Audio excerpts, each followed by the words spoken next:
Hola, buen día, ¿cómo están? Vamos a dar comienzo ahora sí a la jornada, bienvenidos.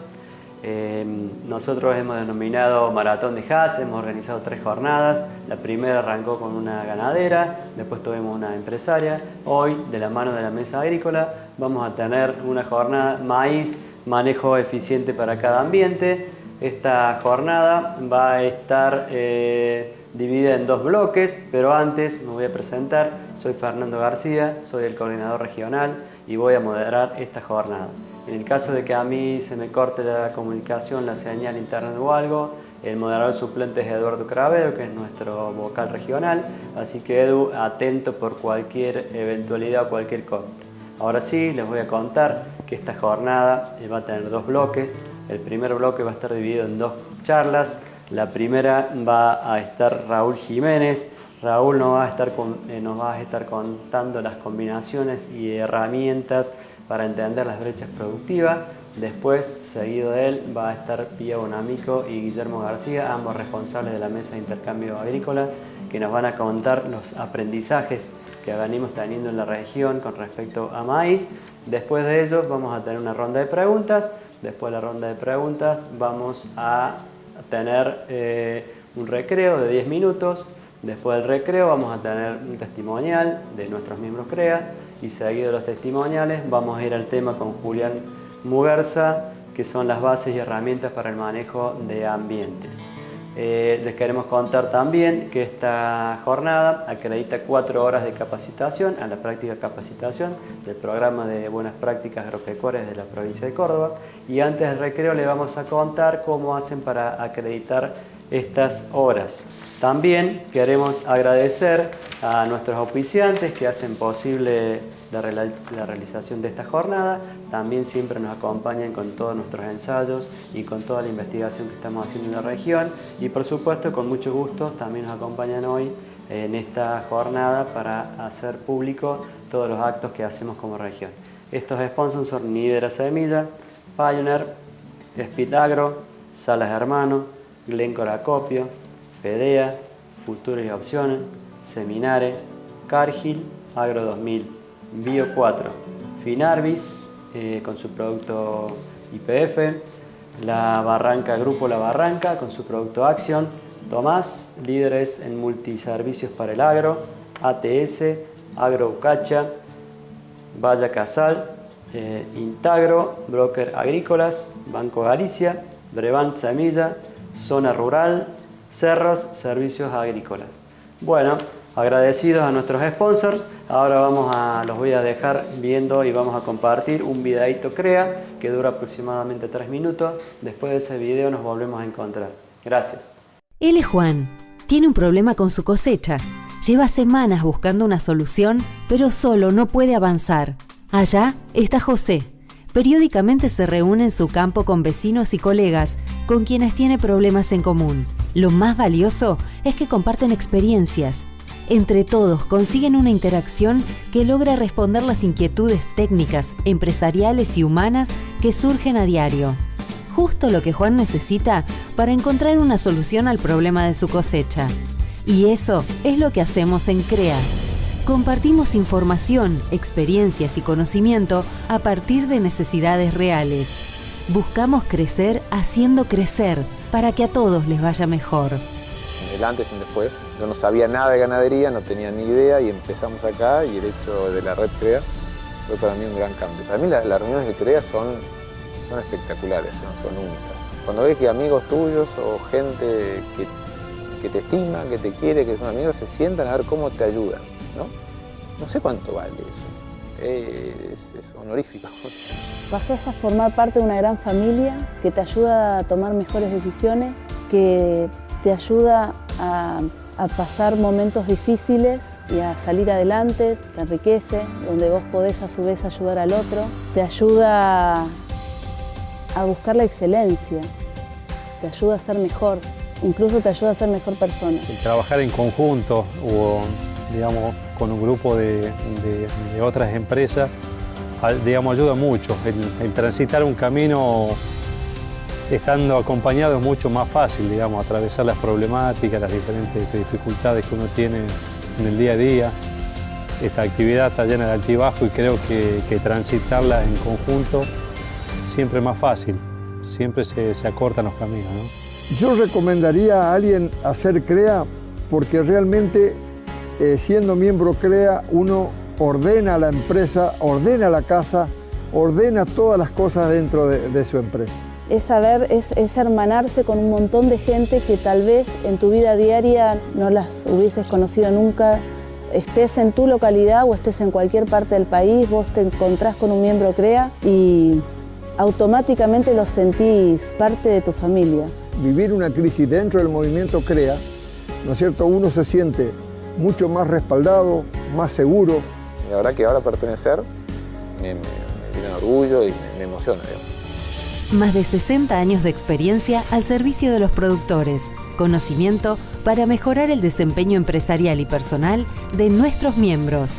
Solo posible entre amigos, en un clima de confianza, identidad y entusiasmo. Compartir está en nuestro ADN. Soy CREA. Soy CREA. Soy CREA. Soy CREA. Somos CREA. Bueno, ahora voy a pasar la posta a Facundo Lagos, que es el responsable empresario de la Mesa Agrícola, y él va a hacer la apertura oficial de esta jornada. Así que adelante, Facu, te escuchamos. Bueno, gracias Fer, buen día a todos, le agradezco a todos los que están conectados, que van a disfrutar de esta jornada de actualización técnica. Primero que nada presentarme, yo soy Facundo Lagos, soy ingeniero agrónomo, soy miembro del CREA Carnerillo. Tengo el placer de ser el responsable empresario de la Mesa de Intercambio Agrícola. En mi rol yo participo de las reuniones mensuales de la Comisión de Agricultura Nacional, el cual nos reuníamos hasta principios de año en Buenos Aires todos los meses y ahora lo estamos haciendo de forma virtual. Está compuesta por representantes de cada región de la parte agrícola y un equipo de técnicos de la Comisión de Agricultura Nacional. Yo hago de enlace en las cuestiones agrícolas entre la sede y la región centro. Bueno, también quería comentarles cómo es el funcionamiento de la Mesa de Intercambio Agrícola. Este es un espacio en el cual nuclea las necesidades de los CREAs agrícolas. Tenemos un equipo técnico que actualmente está conformado por excelentes técnicos como son Pia Bonamico y Guillermo García.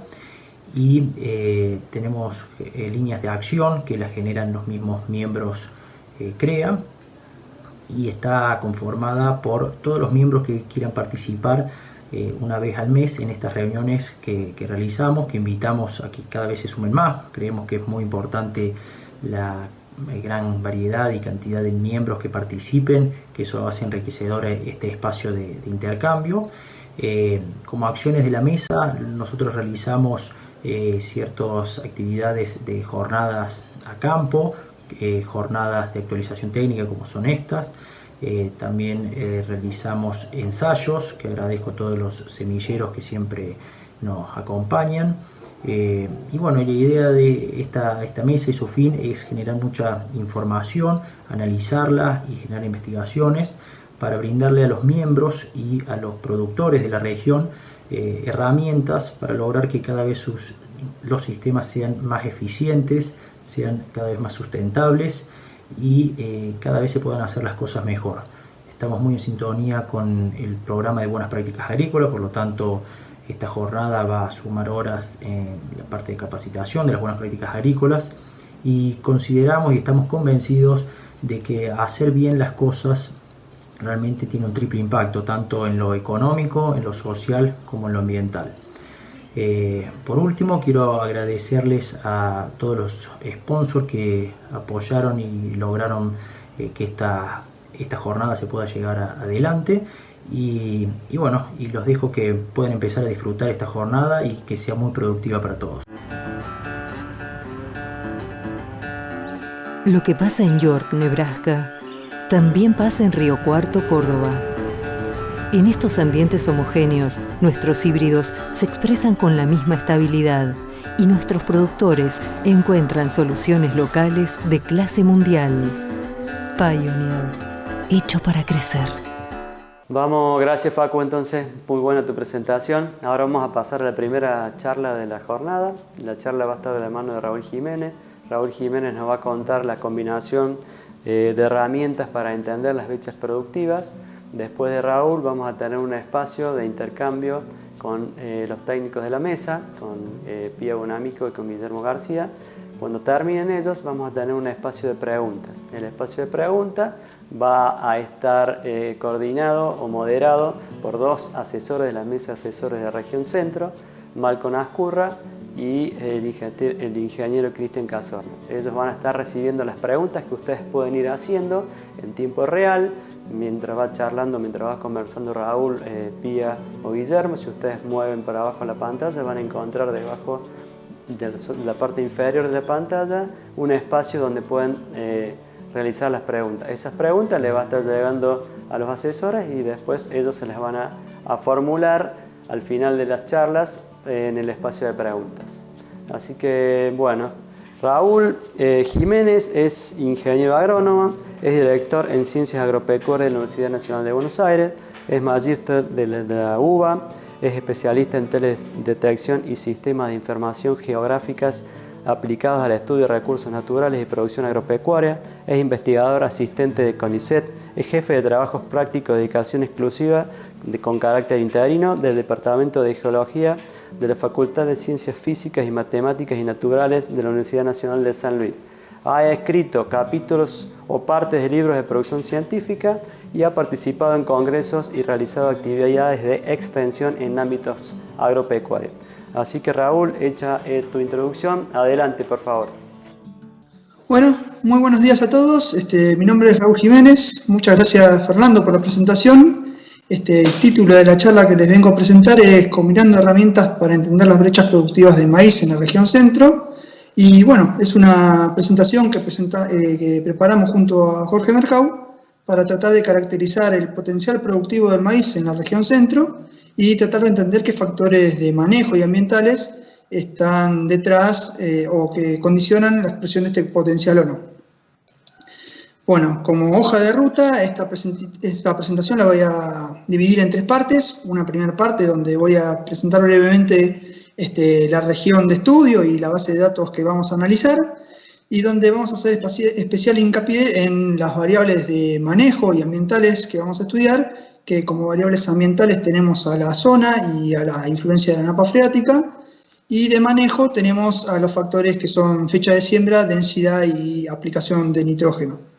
En la parte 2 vamos a meternos más de lleno en lo que es la caracterización del rendimiento potencial de la región y compararlo con los rendimientos reales, y vamos a hacer una comparación entre los casos de mayor rendimiento y los de menor rendimiento para tratar de ver qué factores están detrás de que los lotes de producción se acerquen o no al potencial productivo.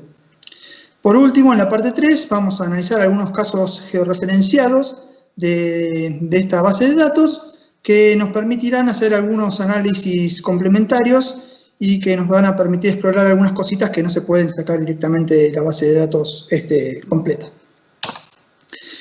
Bueno, ya metiéndonos de lleno un poco en la presentación de la zona de estudio, la región centro abarca fundamentalmente el centro-sur de la provincia de Córdoba, el este de San Luis y una puntita de Santa Fe y Buenos Aires. En esta base de datos lo que analizamos son 13 campañas, y la base de datos, o mejor dicho, la región se divide en 3 subzonas: la zona norte, que está presentada acá en amarillo, la zona sur en celeste y la zona oeste en rojo. Perdón. Estas zonas se diferencian en cuanto al régimen hídrico que exploran. La zona sur presenta más o menos 900 milímetros de lluvia por año. La zona norte en promedio explora entre 700 y 800 milímetros. Y la zona oeste está en la isodieta de los 700. También estas zonas se diferencian por la influencia de la napa freática, donde tenemos que la zona sur, si consideramos los últimos 5 años de esta base de datos, encontramos que hay influencia de la napa freática en un 40% de los casos analizados. En la zona norte la influencia de napa es un poquito menor, con 30% de los lotes. Y en la zona oeste tenemos influencia de napa en apenas el 10% de la superficie relevada. Una cuestión interesante a analizar de esta base de datos es que se trata de lotes de producción reales y no ensayos, con las ventajas y desventajas que esto supone. Como ventajas contamos con datos reales de lotes de producción y que cada productor puede, digamos, de alguna manera relacionar con los ambientes y las prácticas de manejo que él mismo emplea. Como desventajas, lo que tenemos es que si uno quiere analizar el efecto de una práctica de manejo o una variable ambiental en particular, generalmente no es tan fácil aislar estos efectos, ya que el rendimiento, que es la variable de resultado que nos interesa analizar fundamentalmente, bueno, es un producto de la mezcla de múltiples factores que interactúan y que no están controlados. Por suerte, la base de datos es suficientemente amplia, tiene 7.452 casos, como para ver si hay algún efecto marcado de alguna variable ambiental o de manejo importante. Se repiten muchos lotes y eso, con un análisis adecuado, debería resaltarse. Además, esta base cuenta con lotes georreferenciados, aproximadamente un 10% de los de la base de datos, lo que nos permite ver algunas cositas que no figuran en la base de datos completa y que nos permite complementar un poco los análisis de los rendimientos logrados en la zona centro. Ya metiéndonos más de lleno en lo que es el manejo del maíz en la región centro, básicamente podemos reconocer dos épocas de siembra principales, donde nos vamos a referir como maíz TE o maíz temprano, a aquellos que se siembran entre septiembre y octubre, que ocupan más o menos el 50% de los casos, y como maíz tardío, el que se siembra fundamentalmente en los primeros 20 días de diciembre, pero en una ventana de siembra que puede ir desde noviembre hasta enero, y que vamos a considerar como MZTA o maíz tardío, ¿sí?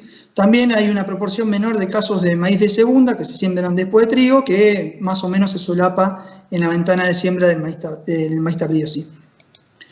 En cuanto a la evolución temporal de la proporción de maíz temprano y tardío, si uno analiza qué pasó desde el 2005 para acá, lo que ocurre es que el maíz tardío viene, digamos, ganando cada vez más relevancia y hace varias campañas ya que la proporción de maíz tardío se estabilizó en un porcentaje que supera al 50% desde hace ya varios años, ¿sí? La proporción de maíz de segunda es muy baja en toda la secuencia que se analiza o las campañas que se analizan y no va a ser considerada más adelante en esta presentación. A su vez, por las distintas características ambientales de las tres subzonas, el maíz se inserta de manera diferente en las rotaciones, donde en la zona sur, que presentaba un régimen hídrico un poco más favorable y influencia de napa freática, encontramos que el maíz temprano, se prioriza la siembra del maíz temprano, en un 75% de los lotes de maíz se siembra tempranamente, generalmente se prioriza la siembra en los mejores lotes y el resto va a maíz tardío. En la zona norte la proporción maíz temprano-tardío está un poco más equilibrada, no digo un casi 50-50, pero casi, y en la zona oeste fundamentalmente se siembra maíz tardío y muy poco maíz temprano. En cuanto a lo que es densidad, lo que encontramos es que, para las zonas norte y sur, las densidades de siembra son más o menos parecidas, en torno a los 75.000 plantas para maíz temprano, tanto en la zona norte como en la zona sur, y 65.000 plantas o un poquito menos 65.000 plantas en la zona norte y un poquito menos en la zona sur, ¿no? Pero en torno a las 65.000 plantas por hectárea en las dos zonas. En la zona oeste, que es un ambiente más restrictivo, se suelen usar densidades de siembra menores, en torno a las 65.000 plantas para el maíz temprano y 55.000 plantas para el maíz tardío en promedio. Si vemos que viene pasando en toda esta serie temporal, digamos desde el 2005 para acá, lo que vemos es que tanto maíz temprano como maíz tardío se siembran cada vez con menores densidades, ¿sí? Hay una tendencia general clara a ir bajando la densidad de siembra.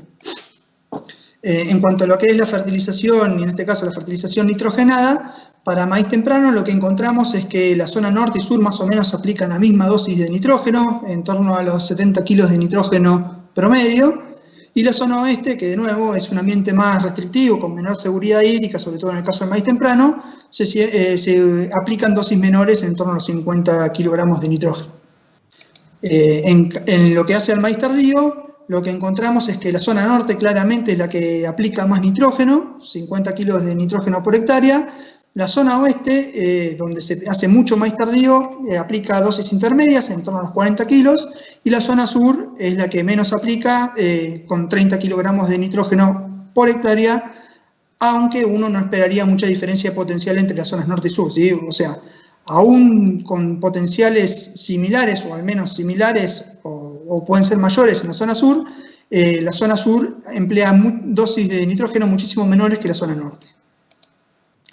Ya metiéndonos un poco más de lleno en la parte 2 y en lo que es el análisis de los rendimientos potenciales y reales, si nosotros definimos potencial o rendimiento potencial al máximo biológicamente alcanzado por maíz en la zona estudiada, uno puede tomar una aproximación del rendimiento potencial mediante modelos de simulación de cultivos, precisamente simulados en condiciones sin restricciones hídricas y nutricionales, donde el rendimiento potencial está dado fundamentalmente por las condiciones de luz o de radiación y temperatura exploradas por el cultivo, ¿sí?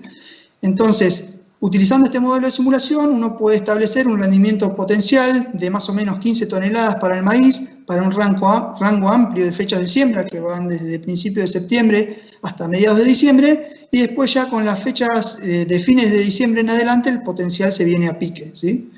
Pasa de, 15.000 kilos a 5.000.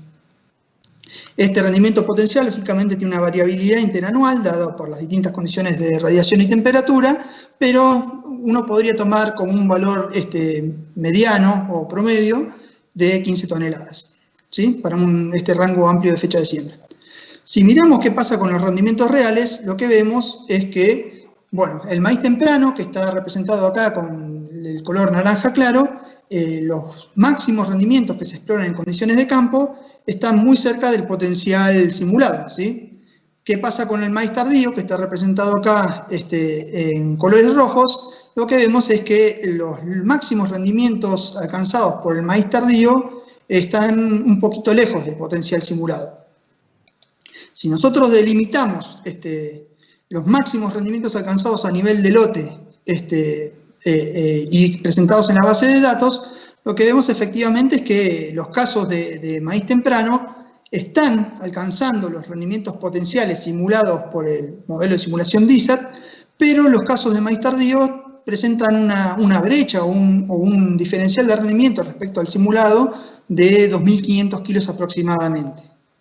Bueno, esto nos lleva a un interrogante, o el modelo no está simulando bien las condiciones potenciales del maíz tardío para fechas de siembra tardía, para fechas de siembra tardía, o evidentemente hay una brecha o una posibilidad de incrementar los rendimientos de los maíces tardíos que, como vimos antes, están aplicando menor tecnología, ¿no? Están aplicando menores dosis de nitrógeno como fertilización y, menores densidades de siembra. Entonces, una de las preguntas que surge acá es que si esta diferencia es real o si es un artefacto del modelo que está simulando mal el rendimiento potencial.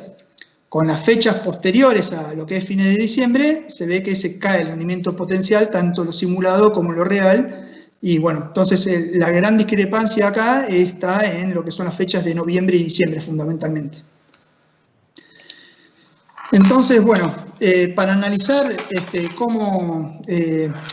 para analizar qué factores están detrás de que los rendimientos estén más cerca o más lejos del potencial, lo que hicimos acá es separar la población de datos en dos sets, unos que están cerca del potencial, y como para hacer esto estadísticamente más prolijo, determinamos un umbral de separación con el percentil 80, es decir, que los rendimientos de lote que se encuentran por encima del percentil 80 de rendimiento corresponderán a las situaciones de rendimiento techo, mientras que las que se encuentran por debajo del percentil 80 de rendimiento formarán parte de la población resto.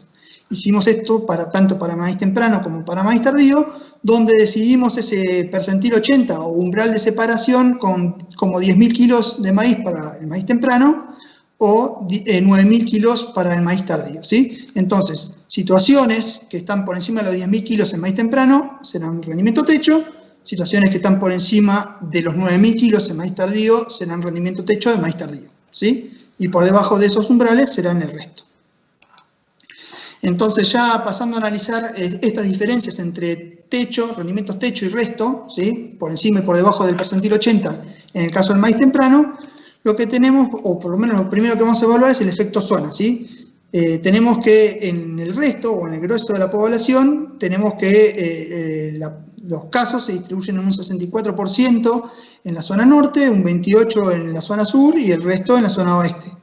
Si no hubiese un efecto zona, uno esperaría que la proporción de casos en los rendimientos techo sería similar a la del resto de la población.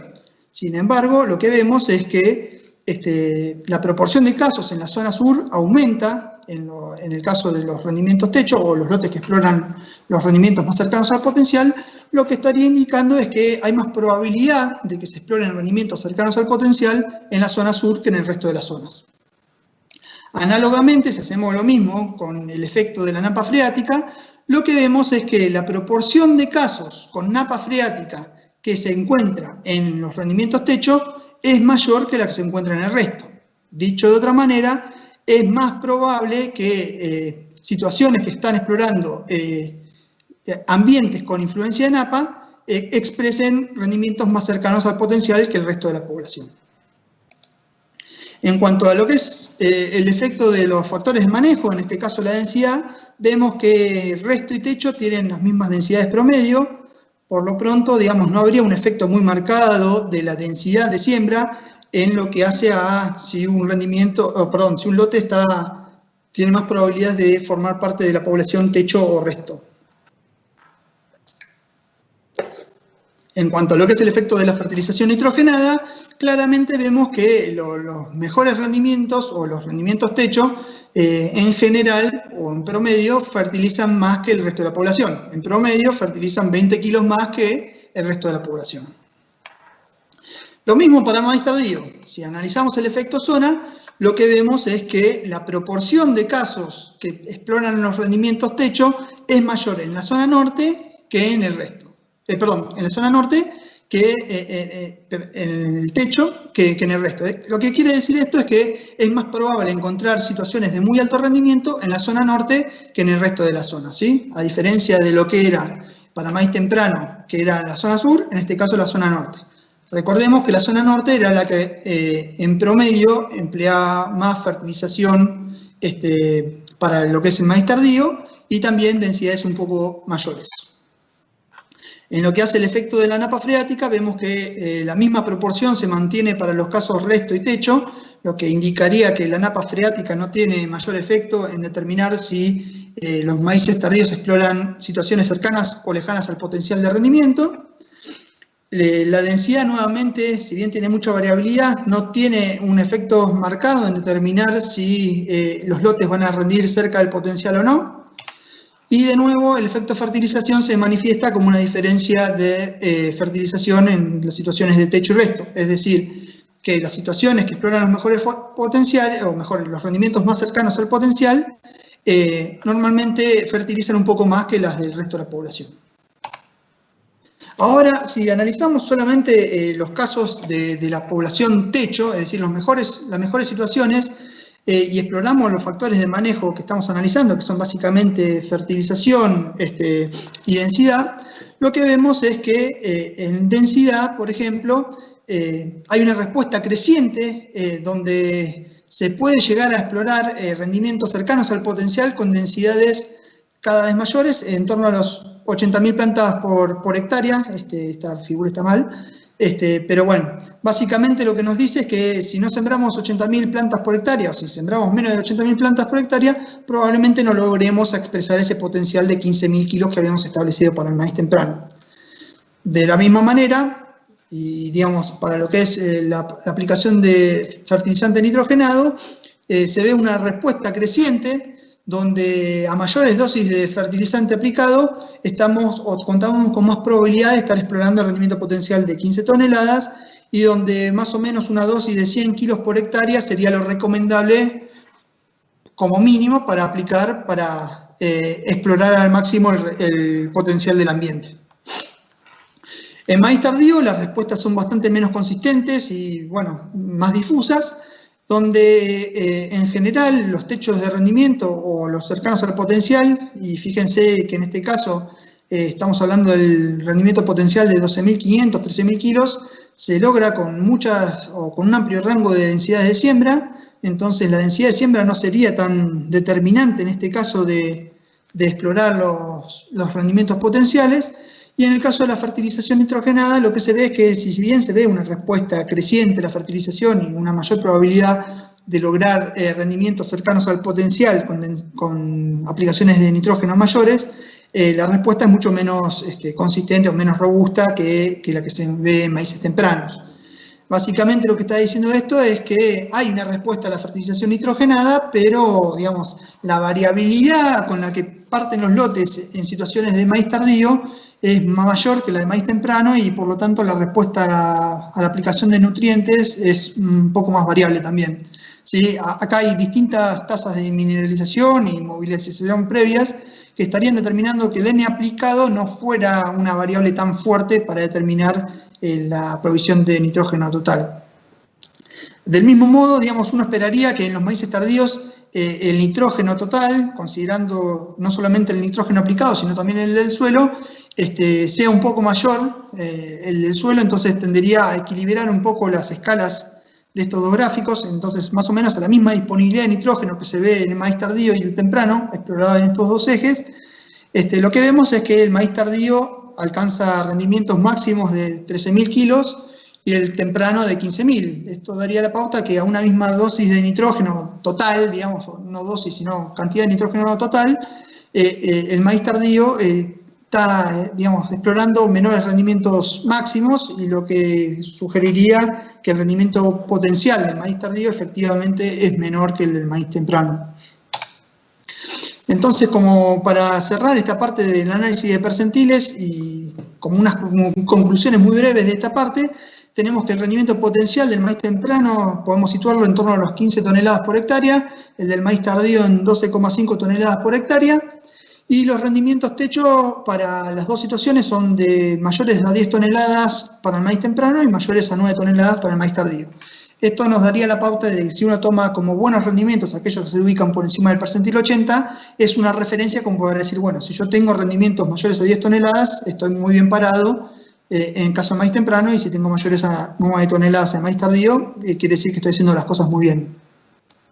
O que, bueno, el ambiente me acompaña, ¿no? El año me acompaña también.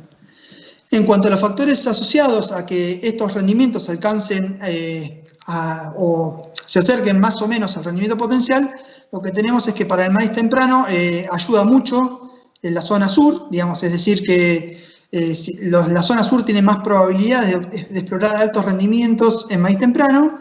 La presencia de napa claramente también tiene un efecto positivo, y si uno tuviera que arriesgar alguna dosis de fertilizante y de densidades a aplicar, tendería a, bueno, ubicar las dosis de nitrógeno en torno, digamos, por lo menos 100 kilogramos de nitrógeno por hectárea y una población objetivo de 80.000 plantas por hectárea, de nuevo, para explorar los rendimientos potenciales, que puede ser no necesariamente el objetivo de los productores, pero de una manera, si uno quiere explotar el ambiente, no debería bajar mucho de esto. En cuanto a lo que es el maíz tardío, los factores asociados a que los rendimientos se encuentren cerca o lejos del techo, encontramos que en general los maíces tardíos de la zona norte rinden un poco más o rinden un poco mejor que los del resto de las zonas.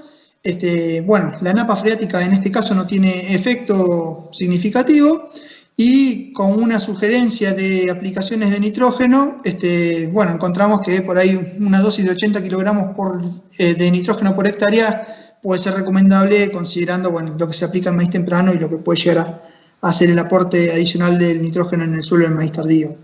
En cuanto a la densidad, no tenemos una respuesta muy clara. Hay algunos ambientes, sobre todo en la zona oeste, que exploran muy altos rendimientos con densidades muy bajas, y bueno, esto hace que de alguna manera la respuesta a la densidad, al menos analizándola con la base de datos no esté muy clara, o no, el factor densidad no sea tan determinante en la expresión de rendimientos cercanos al potencial. Bueno, ahora ya metiéndonos un poquito más en lo que es la parte 3 y con el análisis de los datos georreferenciados, la pregunta es ¿para qué usar estos datos? Digamos, ¿qué ventaja nos dan georreferenciar los datos? Y básicamente lo que nos permite es complementar los análisis que se pueden sacar de este tipo de análisis estadístico que hicimos ahora de la base de datos con algo un poco más dinámico y complementario, digamos, que nos permita ver un poco la condición de los lotes y comparar situaciones de distinto rendimiento y tratar de entender el porqué. Y básicamente, digamos, ¿cómo se dice? Bueno,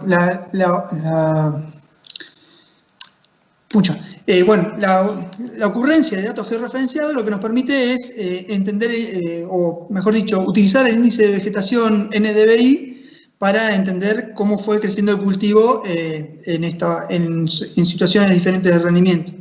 El NDVI o los índices de vegetación en general, me parece que ya más o menos todos conocen lo que es, pero básicamente el NDVI es un índice que integra información de reflectancia en el rojo y en la región infrarrojo cercano del espectro visible, donde una mayor absorción del rojo lo que indica es una mayor tasa fotosintética de los cultivos, y una mayor reflexión en el infrarrojo lo que indica es que el cultivo está más desarrollado y tiene células, digamos, tiene hojas con mayor integridad celular, un estado de salud mejor del canopeo, por decirlo de alguna manera. Entonces, la combinación de estos dos índices lo que nos dice que tenemos a mayor índice un canopeo más activo y más sano y más desarrollado.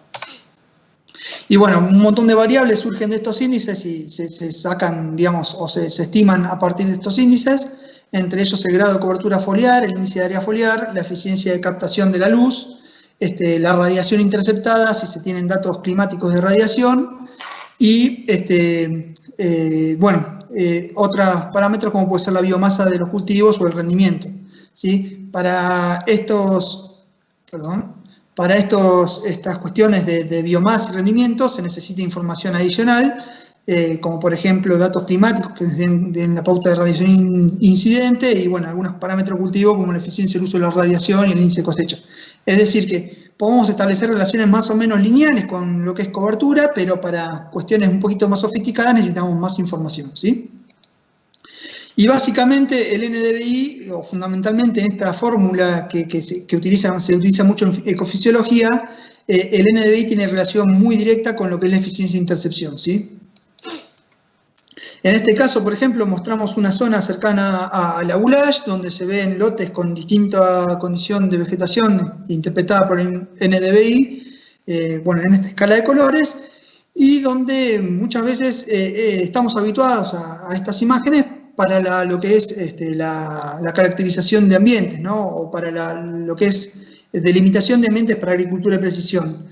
Como dentro de un mismo lote, lo único que varía sustancialmente la eficiencia de intercepción, nosotros podemos hacer interpretaciones directas de rendimiento midiendo el NDVI. Pero cuando uno analiza lotes muy diferentes, donde puede variar el índice de cosecha, puede variar la eficiencia en el uso de la radiación y sobre todo la radiación incidente, cuando se toman distintos fechas de siembra y distintos años. Bueno, la cuestión de interpretar el rendimiento a partir del NDVI es un poco más difusa y más complicada. Un poquito de esto es lo que vamos a tratar de explicar a continuación, pero fundamentalmente lo que nos interesa es no solamente tener una foto del NDVI en un momento determinado, sino tratar de seguir un poco la película del NDVI, ¿no? Entender cómo, por ejemplo, la cobertura foliar evoluciona en función del tiempo y tratar de ver cómo distintos factores ambientales y de manejo determinan que la cobertura evolucione de una manera u otra y de esa manera afecten el rendimiento de los cultivos. Entonces, y acá para hacer un paréntesis, si teníamos que todos los datos de la base están representados acá con los puntos naranjas y colorados, lo que tenemos georreferenciados son bastante menos, pero están bastante bien representados los casos de rendimiento techo y resto tanto para maíz temprano como para maíz tardío. Lo que nos estaría faltando en esta base de datos georreferenciada quizás es un poco unos puntos que nos den la pauta de los mejores casos del maíz temprano que exploraban situaciones cercanas al potencial. Es decir, que en este set de datos tenemos una muy buena representación de varias situaciones de manejo y ambiente, pero nos faltaría un poquito algunos datos que nos permitan ver cómo funcionan los cultivos en maíz temprano en situaciones casi óptimas. Pero analizando lo que tenemos y para ver el efecto zona y ver cómo la zona afecta la dinámica de la cobertura foliar, voy a tratar de hablar de cobertura. No voy a hablar de NDVI, sino directamente lo paso a una variable que se entiende más, que es la cobertura foliar verde activa, en función del tiempo de una campaña.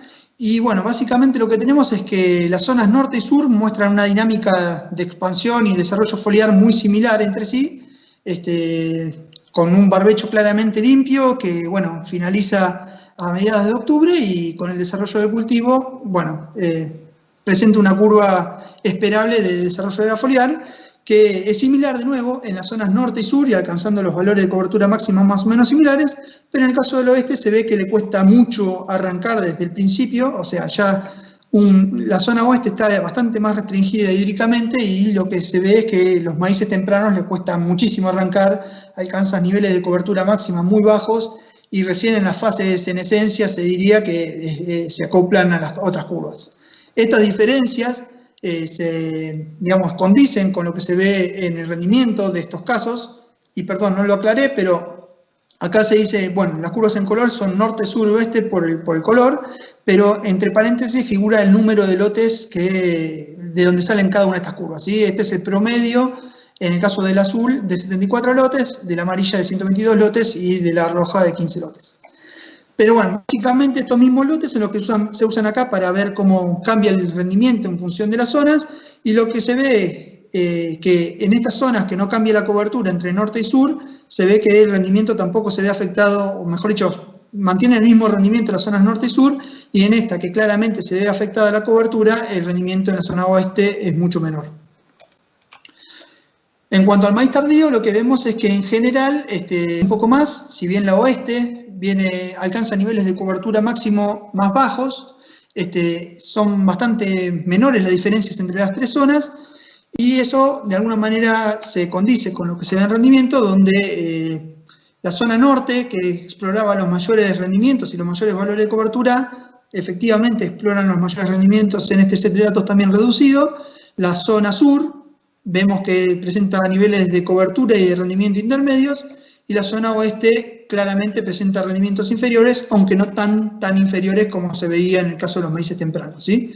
Entonces, de alguna manera, las diferencias marcadas que se veían en el maíz temprano en cuanto es zona oeste versus el resto, de alguna manera se desdibujan o tienden a desaparecer en el maíz tardío, ¿sí? El maíz tardío, el planteo de maíz tardío en la zona oeste es claramente una opción bastante buena para no por ahí alcanzar los niveles de cobertura y de rendimiento de las otras zonas, pero sí acercarse.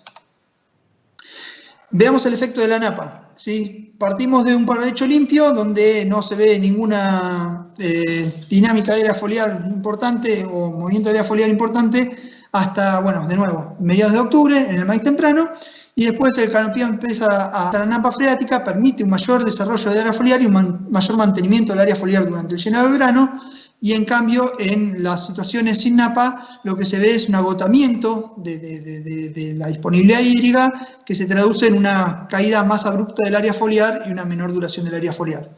En consecuencia, el rendimiento de estas situaciones es mayor en las situaciones de napa y menor en las situaciones sin napa. Si nos vamos al maíz tardío y en consonancia con lo que veíamos en los análisis anteriores, lo que vemos es que la cobertura lograda por situaciones con y sin napa en maíz tardío es similar y el rendimiento alcanzado también es similar, ¿sí? De hecho, algunas cosas que se pueden ver también con este tipo de análisis de curvas es que las situaciones con napa de maíz tardío, en algunas situaciones los productores tienden a ubicar cultivos de cobertura previamente al maíz, de modo de consumir o aprovechar esta napa freática y que no represente un problema para los maíces tardíos posteriormente. Si miramos qué pasa con la dinámica de las coberturas con factores de manejo, como en este caso la densidad, y en este caso juntamos las zonas norte y sur, que son más parecidas entre sí, la oeste medio como que la descartamos porque, bueno, metía ruido, vemos que las coberturas exploradas con distintas densidades son más o menos similares. Sí, estas densidades de 6 implican, digamos, densidades entre 55.000 plantas y 65.000 plantas, ese rango de densidades, y lo mismo para 7 y 8, ¿sí? Y básicamente no vemos mucha diferencia en cobertura entre estas tres densidades, ni tampoco en los rendimientos que alcanzan estos casos de distintas densidades, ¿sí? En otras palabras, lo que está diciendo esto es que el sembrar más plantas no necesariamente se traduce en una mayor cobertura, ¿sí? Y distintas coberturas, y el mismo nivel de cobertura puede lograrse con distintas densidades de plantas. Lo mismo se ve para el maíz tardío, donde las diferencias de cobertura son muy pocas o muy bajas, y las diferencias en rendimiento tampoco se expresan, ¿sí? O sea, básicamente no tenemos diferencia en cobertura y por ende no tenemos diferencia en rendimiento. Cuando miramos qué pasa con la aplicación de nitrógeno, vemos un patrón más o menos similar, donde hay una tendencia a que los lotes fertilizados generen mayor cobertura, y en este caso podemos ver que los lotes con mayor nitrógeno aplicado son los que corresponden a las curvas violeta, y los que presentan menor aplicación de nitrógeno son los de la curva roja. Entonces se ve alguna tendencia en la medida que se aplica más nitrógeno a aumentar la cobertura y a aumentar el rendimiento, como se ve en las barras de abajo, pero estas tendencias son, ¿no? Las diferencias que se detectan acá a este nivel con esta variabilidad no son significativas. Esto ocurre tanto para maíz temprano como maíz tardío, donde también se ve una tendencia a aumentar la cobertura o la duración del área foliar cuanto mayor es la dosis de nitrógeno, pero eso no necesariamente se traduce en un aumento significativo del rendimiento. Entonces, volviendo a lo que es el efecto de la densidad y el nitrógeno, básicamente lo que estamos tratando de decir es que el hecho de que sembremos plantas o apliquemos más nitrógeno no necesariamente se traduce en una mucho mayor cobertura y por ende en un mayor rendimiento.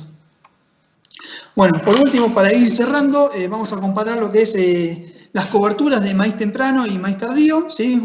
Agrupándolos ahora por maíz temprano y maíz tardío, y agarrándonos un poquito del análisis anterior, que era el de techo contra resto. En este caso, para maíz temprano, vemos que los maíces que alcanzan el rendimiento techo presentan mayores coberturas que los que tienen rendimiento resto, pero que básicamente a estos maíces les llega la misma radiación durante la fase reproductiva, ¿sí? En este caso lo que tenemos acá en el eje Y es la radiación incidente entre R1 y R6, es decir, entre floración y madurez fisiológica, básicamente toda la etapa reproductiva, y tenemos acá en la primera barra el resto y en la segunda barra el techo, ¿sí? Básicamente todos los maíces tempranos reciben 1200 megajoules de energía y entre lo que es la fase reproductiva, ¿sí? Pero estas diferencias en cobertura lo que determinan es que la eficiencia de intercepción de esta radiación sea diferente, ¿sí? En el caso de los rendimientos techo, absorben más eficiente la radiación que les llega,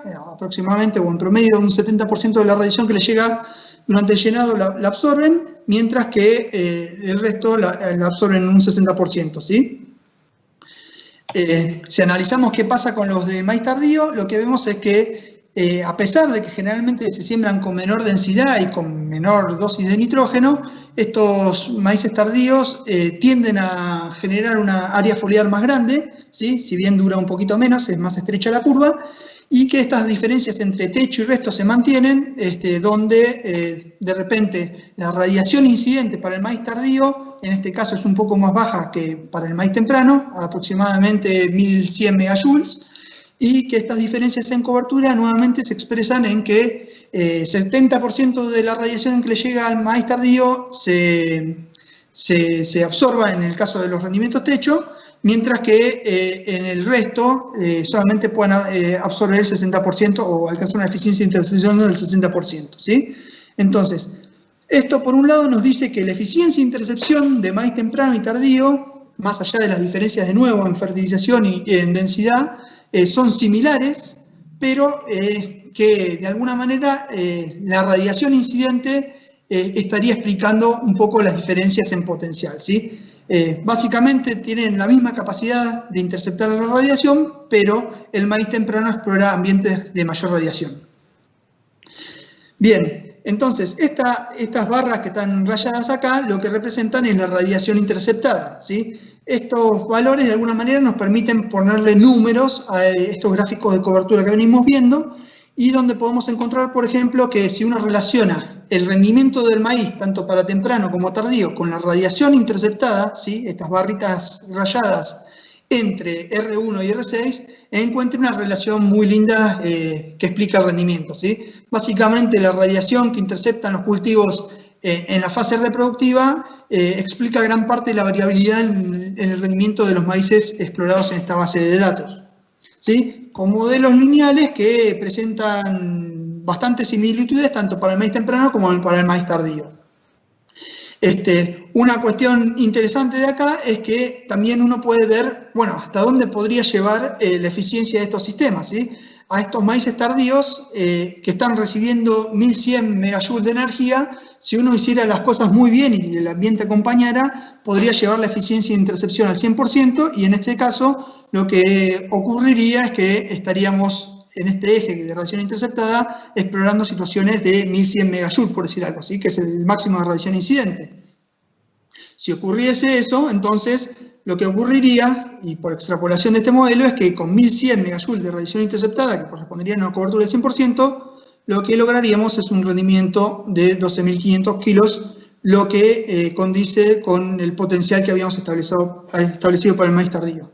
Del mismo modo, si nosotros lleváramos la eficiencia de intercepción de la radiación al 100% en el maíz temprano, estaríamos absorbiendo o interceptando, mejor dicho, 1200 megajoules de energía, y eso lo que representaría, según este modelo, son 15 toneladas de maíz, lo que representa el potencial del maíz temprano, ¿sí? De alguna manera, este análisis soporta o, digamos, de alguna manera corrobora los rendimientos potenciales que habíamos establecido para maíz temprano y maíz tardío, y lo que nos dice es que fundamentalmente la cobertura o la eficiencia de intercepción durante la etapa reproductiva es la variable que estaría traccionando gran parte de esta variabilidad en los rendimientos, ¿sí? Si uno conoce bien cómo es la evolución de la cobertura y fundamentalmente cuánta radiación intercepta, uno puede establecer cuál es el rendimiento. Una parte de ese rendimiento, porque como dijimos, explica más o menos 50% de la variabilidad. Hay otra parte de la variabilidad que es lo que es la dispersión de los puntos respecto a este modelo lineal, donde, por ejemplo, a un mismo valor de radiación interceptada, por ejemplo, 750 megajoules, uno puede tener una variabilidad de rendimiento que va entre los 6.000 y los 10.000 kilos, por decir algo. Entonces, esa variabilidad en los rendimientos a un mismo nivel de radiación interceptada se debería a los otros factores de la ecuación de Montiel. No es radiación incidente, no es eficiencia de intercepción, sino que pasa por la eficiencia en el uso de la radiación y por el índice de cosecha, ¿sí? Donde nosotros sospechamos que el nitrógeno y la densidad, que son las variables que estábamos analizando y que no tenían tanto peso sobre la eficiencia de intercepción, podrían estar metiendo la cola, ¿sí? El nitrógeno a través del EUR y, bueno, también el estrés hídrico a través del EUR y la densidad a través del índice de cosecha. Bueno, como conclusiones de esta parte, bueno, la dinámica de la cobertura foliar contribuye a interpretar el efecto de factores ambientales y de manejo sobre el rendimiento. Vimos efectos bastante claros sobre lo que son los factores ambientales de napa y zona, sobre la dinámica del área foliar y sobre el rendimiento. Los factores de manejo sobre la eficiencia de intercepción, evidentemente, solamente per se no alcanzan para explicar diferencias en cobertura y en rendimiento, sino que, bueno, hay una cuestión ambiental ahí que también puede estar metiendo la cola, donde de repente uno puede meter muchas plantas o mucho nitrógeno, pero si el ambiente no acompaña, no se expresa en cobertura y no se expresa en rendimiento. Bueno, la radiación interceptada en la etapa reproductiva explica buena parte de la variabilidad del rendimiento del maíz de la zona, donde a más cobertura, mayor eficiencia de intercepción, mayor radiación interceptada y mayor rendimiento, ¿sí? El maíz temprano y el maíz tardío tienen similar eficiencia de intercepción, por lo menos en este subset de datos georreferenciados, y a pesar de, bueno, nuevamente, de decir que el maíz tardío tiende a sembrarse con menos fertilización, menos densidad, logran el mismo nivel de intercepción. Y que el maíz temprano tiene un mayor rendimiento potencial simplemente porque recibe más radiación incidente durante su etapa reproductiva. Esta aproximación con sensores remotos de alguna manera confirma los rendimientos potenciales que establecimos para maíz temprano de 15 toneladas y para maíz tardío de 12,5. Y finalmente los sensores remotos permitirían también ayudar a entender la variabilidad remanente, la que no es explicada por esta cobertura o eficiencia de intercepción, y tratar de entender o tratar de relacionar el efecto de los factores como densidad y nutrición u otros o ambientales sobre la eficiencia en el uso de la radiación y el índice de cosecha. Digamos, estos son los pasos que deberíamos seguir de acá en adelante. Bueno, finalmente, como comentarios finales, voy a robar una frase, digamos, que es muy utilizada entre lo que son los los que trabajan con ciencia de datos, que es garbage in, garbage out, o básicamente si uno mete basura, saca basura, ¿sí? Entonces, en este sentido, si uno tiene datos muy malos, por más que tenga un muy buen modelo predictivo, la información que genera es mala, ¿sí? Del mismo modo, si uno parte de muy buenos datos, pero el modelo que utiliza es malo, la información que genera tampoco es de utilidad. Y finalmente, si algo de toda esta presentación fue de valor para ustedes o piensan que puede tener valor, se debe a que fundamentalmente los datos son muy buenos y el modelo no está tan mal. Entonces, para seguir generando información de valor, estaría bueno seguir mejorando la calidad de los datos y la cantidad de datos georreferenciados, perfeccionando un poco estos modelitos, incorporando funciones que hagan a la EUR o el efecto de los factores sobre la eficiencia del uso de la radiación en el índice de cosecha, de modo de mejorar nuestra capacidad predictiva o de explicar la variabilidad ambiental en el maíz, en el rendimiento del maíz, perdón. Bueno, finalmente agradecer fundamentalmente al CREA y en particular a Guillermo García y a María Pía Bonamico por haberme invitado a dar esta charla, a Ariel Angeli y a Federico Bert por haberme compartido la base de datos hace ya un año, 2 años, y bueno, con los que vengo trabajando desde entonces. Y bueno, en particular, o más especialmente a los productores y asesores de la región CREA Centro por haber generado tan valiosa información y por el compromiso con la calidad de los datos que están generando. Y bueno, finalmente a todos ustedes por tenerme paciencia y por saberme escuchar. Muchas gracias. Gracias, Raúl, muy bueno. Ahora vamos a seguir continuando a Pía Bonamico y a Guillermo García. Ambos son los responsables de la mesa de intercambio agrícola. Ellos nos van a contar sobre los aprendizajes en la región sobre el manejo del cultivo de maíz. Pía Bonamico es ingeniera agrónoma, es egresada de la Universidad de Río Cuarto, es miembro del CREA Tambero Labulalle y del CREA Ranquele. Es responsable, como ya les comenté, es corresponsable junto con Guille de la Mesa y también forma parte del equipo de edad del área de agricultura de CREA. Por otro lado, Guillermo García es ingeniero agrónomo, es máster, es doctor en agronomía, también es responsable de la mesa junto con Pía, es líder de proyectos de CREA y director ejecutivo de Plexagro. Así que, Pía, Guille, adelante por favor y queremos saber cuáles son los aprendizajes de la región con respecto a maíz. Adelante, gracias. Bueno, buenos días a todos. Muchas gracias, Fred, por la presentación y muchas gracias a todos los que están participando de esta jornada. Vamos a continuar el análisis de nuestra rica base de datos que ya muy bien desglosó Raúl. Algunos datos más de la región. Nuestra región siembra aproximadamente unas 160.000 hectáreas cada año, la mayoría son en secano. Este año es la 15ª campaña en la que recopilamos información, ahora a través de DAT-CREA. En esta campaña hemos recopilado información de más de 135.000 hectáreas, unas 74.000 de soja y unas 53.000 de maíz. Y esto nos deja, es la información que usamos para analizar año tras año. ¿Qué venimos o cómo evoluciona la agricultura en la región centro?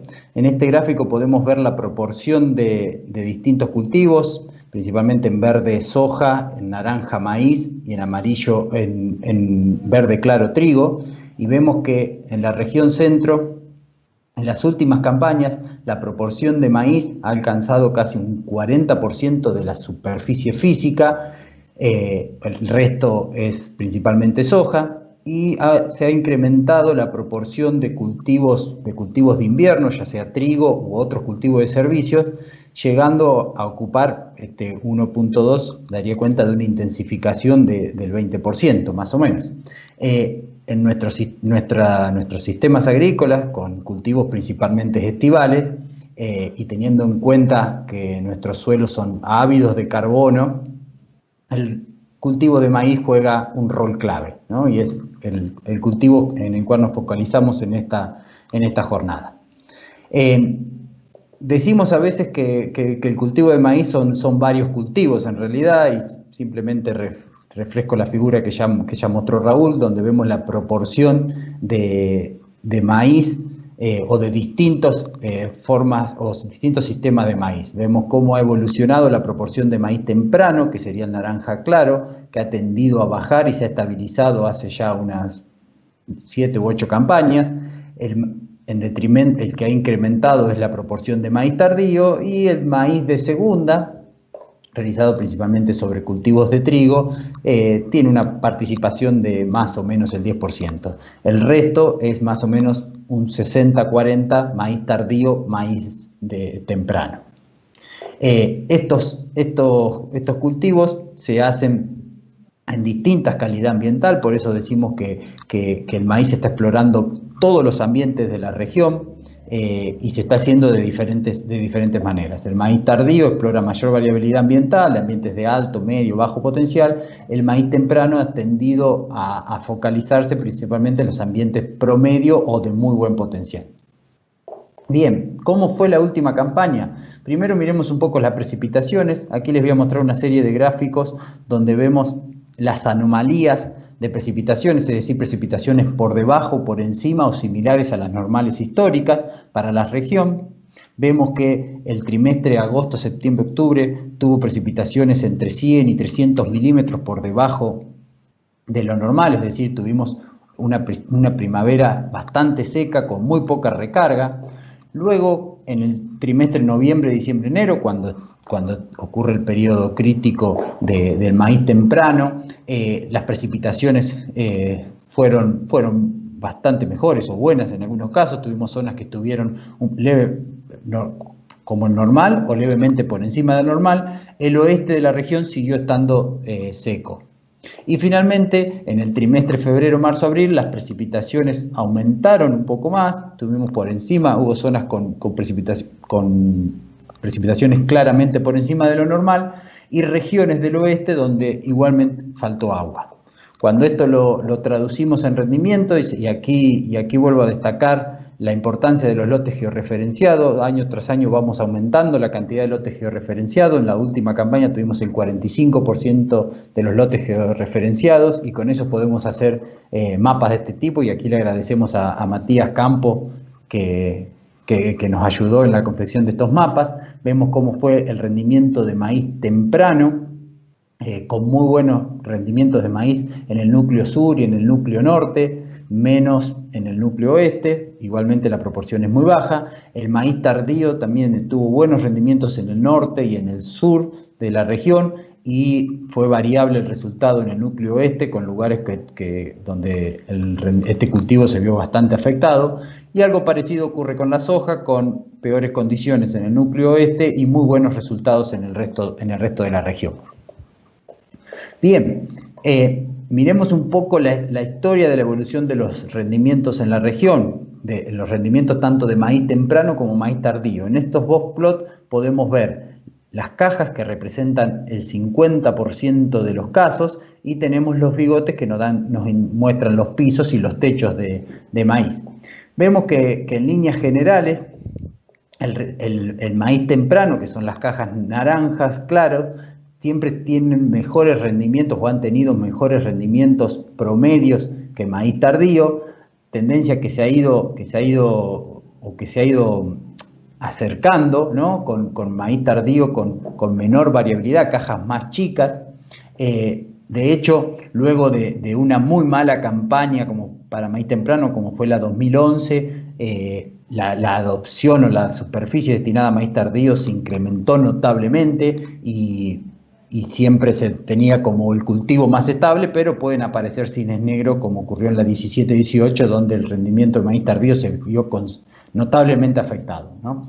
Esta campaña, con los datos que tenemos hasta el momento, está cerrando con casi 9 toneladas de maíz temprano, por encima del rendimiento histórico, y si miramos el rendimiento de los últimos 5 años, está levemente por debajo. Fue una campaña promedio para maíz, relacionada a las últimas para maíz temprano, y el maíz tardío cerró con 7.000 kilos, muy parecido al promedio histórico y muy por debajo de los rendimientos que estamos viendo en los últimos años.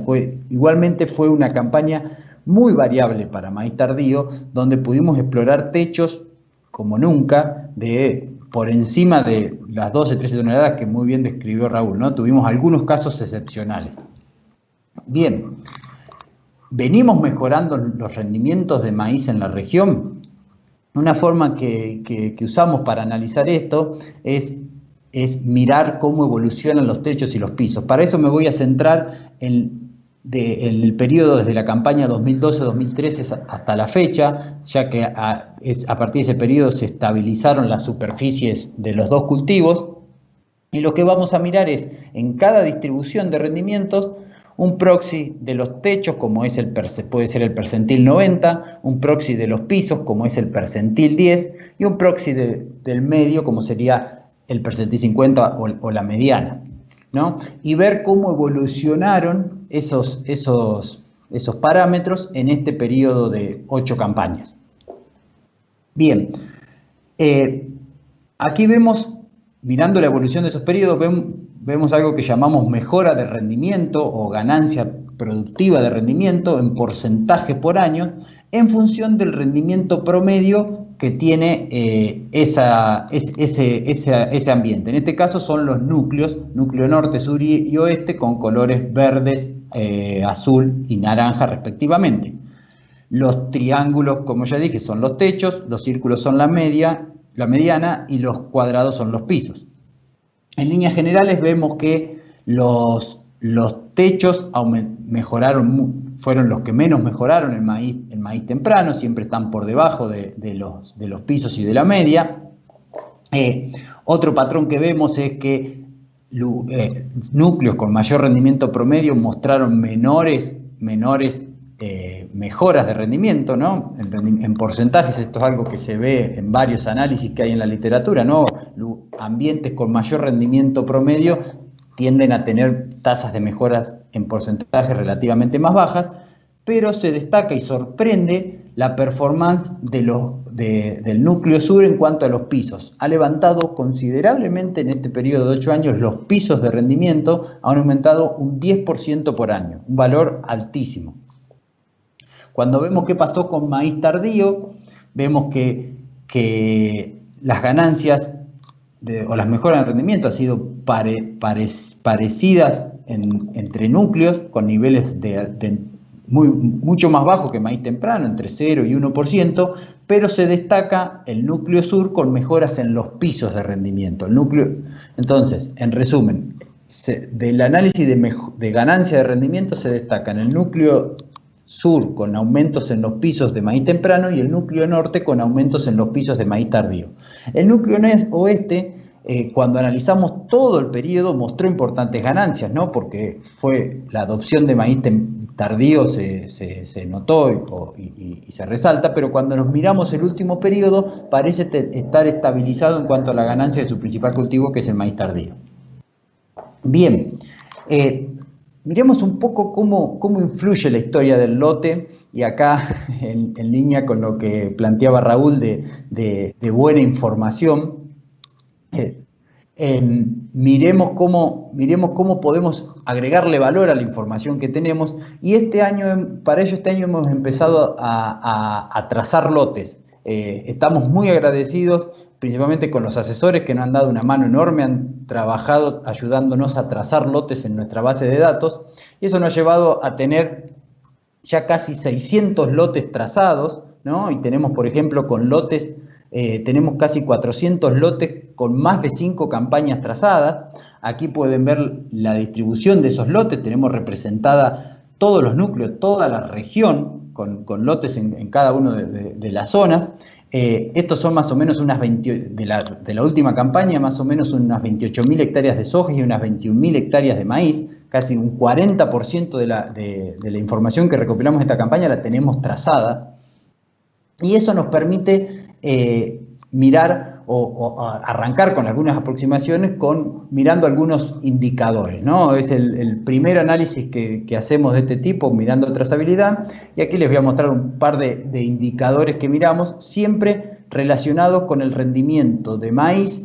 En este caso voy a mirar maíz de primera, tanto temprano como tardío, todo junto, el maíz de la última campaña. Bien, lo primero que vemos es intensificación, es decir, proporción o la cantidad de cultivos por año. Aquí lo separamos entre ambientes de alto y medio potencial. Bajo potencial había muy pocos casos, por eso no están en este análisis. Y vemos que en líneas generales los ambientes de potencial alto tienen mayores niveles de intensificación, ¿no? Tienen mayor proporción de intensificaciones por encima de 1. 1 sería un cultivo por año. Bien, cuando miramos qué pasa con el rendimiento del maíz en función de la intensificación, discriminado en dos ambientes, vemos que en líneas generales una mayor intensificación, superar ese 1, nos mejora el rendimiento. Aquí siempre el rendimiento lo vamos a ver como diferencia a la media de cada CREA. Nos mejora el rendimiento, obviamente valores más altos en ambientes de alto potencial, y vemos como encontramos como un óptimo. Intensificaciones entre 1,1 y 1,2 cultivos por año nos muestran los mayores rendimientos, tanto en ambiente de alto potencial como en potencial promedio. Cuando el otro indicador que miramos es la proporción de gramíneas, ¿no? Cuántas gramíneas entran a nuestro sistema. Vemos que la proporción de gramíneas tiende a relacionarse en parte con la intensificación, y esto es algo que ocurre en nuestra región. Nuestra región, cuando intensifica principalmente con gramíneas, porque incorpora trigo en el invierno o cultivos de servicios que están principalmente dominados por el centeno. Entonces hay cierta relación. Cuando vemos cómo la proporción de gramíneas se asocia con el rendimiento, encontramos que proporciones de entre el 40 y 60% de gramíneas son las que nos muestran mayores diferencias a la media, casi 600 kilos por encima del promedio. Que esto sería casi, por ejemplo, si el sistema es soja-maíz, es un soja-maíz rotándolo todos los años, ¿no? Bien, el otro indicador que miramos es el maní, un cultivo que siempre observamos a ver qué rol juega en nuestros sistemas. Aquí tenemos casos, 20 casos nada más con maní, pero en líneas generales, la comparación entre lotes sin ningún maní versus lotes con maní son casi 800 kilos de diferencias a favor del que no tuvo maní. Ahora bien, dentro de los que realizan maní, vemos la proporción de maní que se ha realizado, y encontramos cosas como esta, por ejemplo, que cuando se exceden el 20% de maní, los datos estos nos muestran valores de diferencia a la media siempre por debajo de 0. Esto nos da alguna especie de alerta de qué pasa cuando aumentamos mucho la proporción de maní. Menos de esa proporción tenemos variabilidad, y esto nos invita a seguir analizando y viendo qué factores pueden explicar los buenos o malos rendimientos.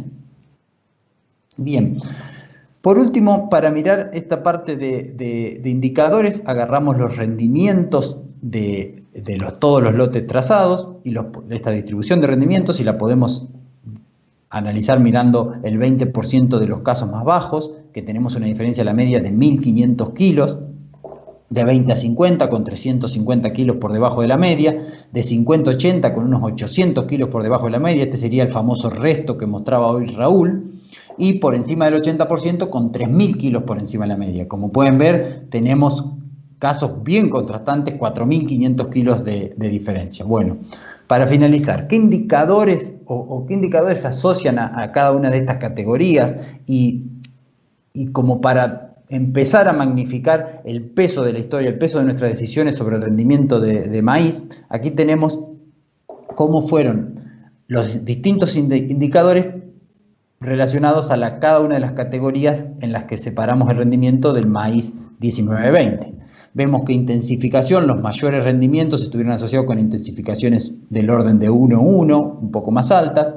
La proporción de gramínea en los mayores rendimientos fue de alrededor del 52%. Son lotes que no tuvieron maní. Son lotes donde se le aplicaron 90 kilos de nitrógeno al menos, son las mayores dosis de nitrógeno aplicado. Y se nos prende una alarma cuando miramos qué pasó con el balance de fósforo, ¿no? Los lotes de mejores rendimientos están mostrando balances de fósforo más negativos. Entonces eso nos invita a prestar atención y analizar qué está pasando, si nos estamos quedando cortos con la reposición o hay algún otro factor. Bueno, le dejo la posta a Pía para que continúe con el análisis. Muchas gracias. Muchas gracias, Guille.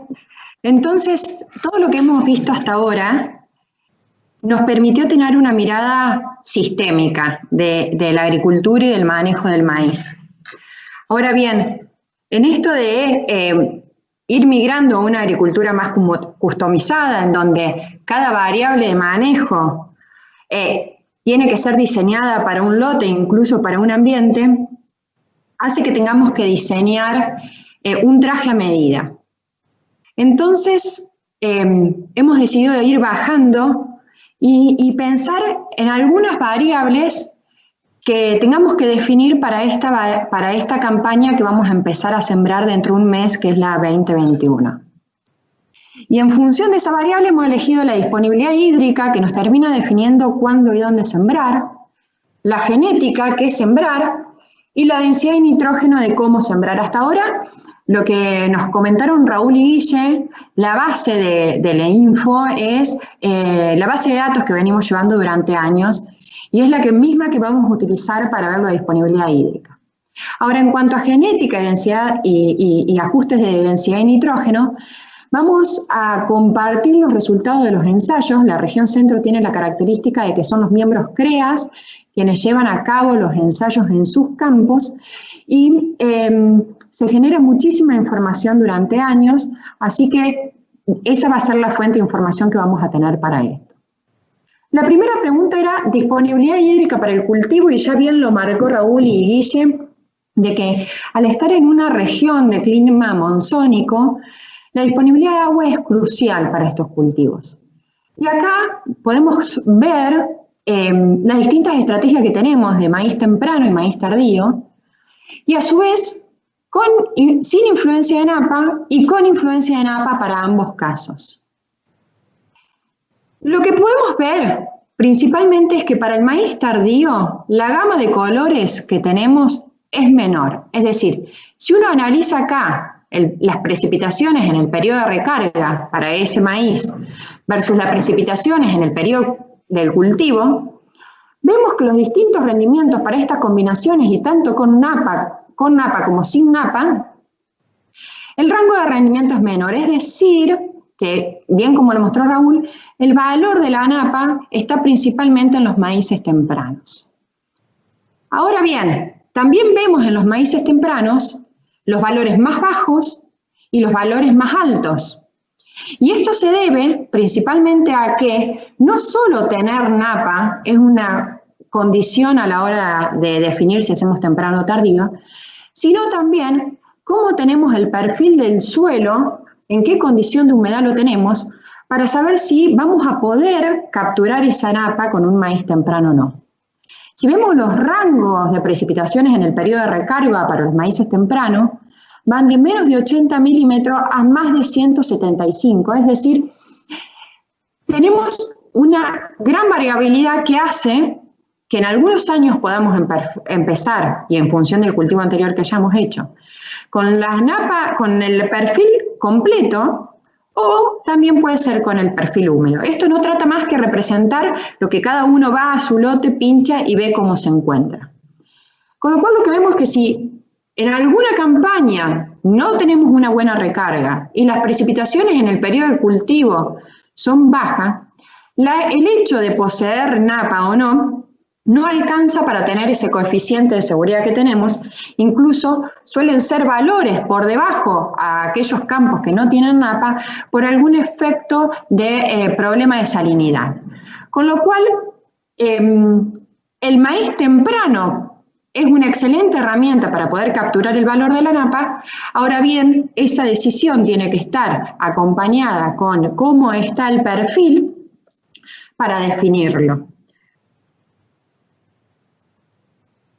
Vamos a lo de genética. Estos son todos los ensayos de maíz que tenemos como este año dentro de la región, y en donde acá vemos el rango de rendimiento que fuimos explorando. Este año, para maíz temprano, sembramos 9 ensayos, 8 fueron válidos, y estuvimos en el orden de los 14.000 kilos a los 10.000 kilos, ese fue el rango explorado.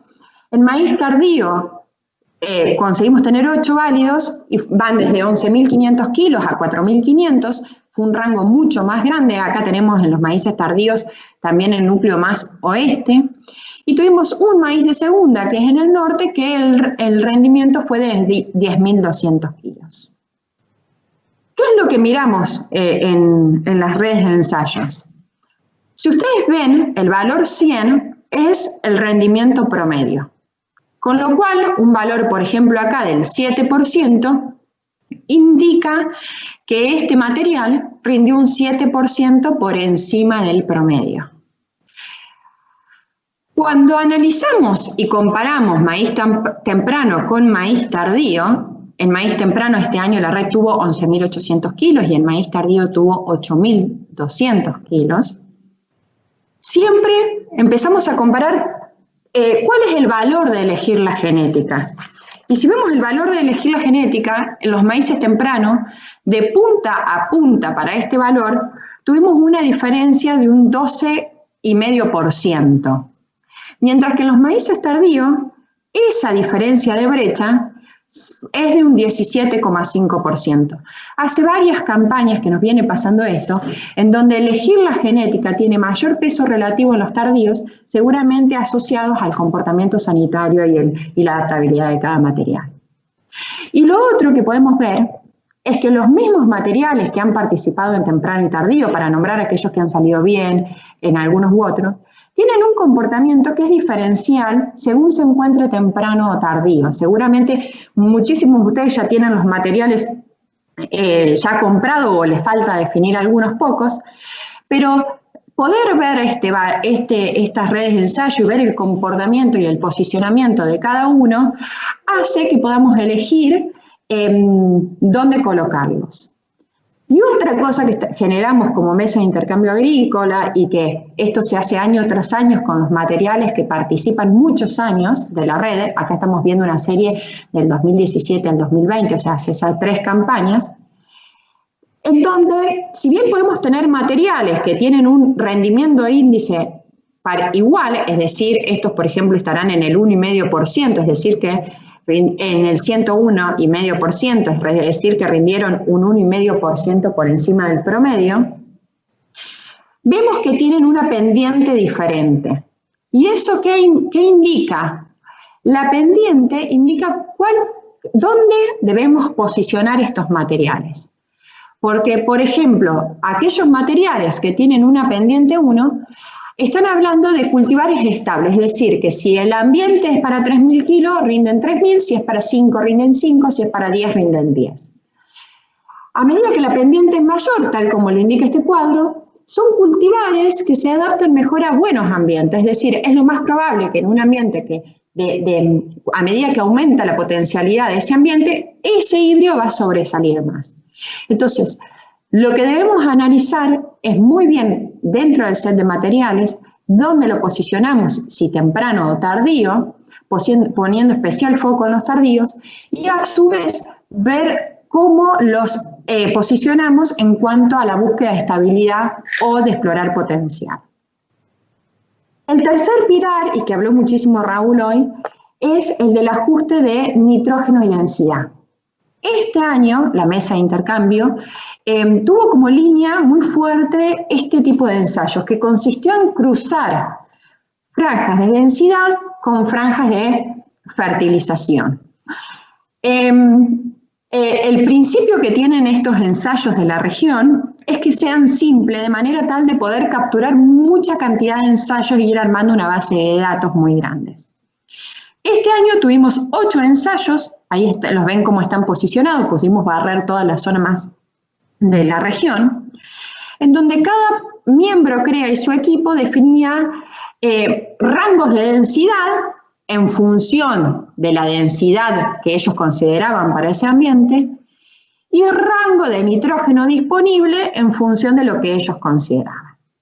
Entonces pudimos ir de rendimientos promedios de 11.600 kilos en ensayos de maíz temprano en el sur, a ensayos de 5.000 kilos promedio ubicados en el oeste, como maíz tardío. Y si bien este es el primer año que tenemos, y hay muchísimas cuestiones que estamos discutiendo a la hora de cuál es la densidad óptima, cuál es el nitrógeno óptimo, y empezar a ajustar esto para poder hacer este ajuste fino que hablaba recién Raúl y poder llegar a los rendimientos potenciales, hay algunas cuestiones que queremos ver. Por ejemplo, este es el ajuste que tenemos para el ensayo de la Escondida, donde el promedio fue 11.600 kilos, en donde lo que se ve es una respuesta a la densidad y a su vez respuestas a la fertilización, en donde se pudieron explorar hasta los 14.000 kilos.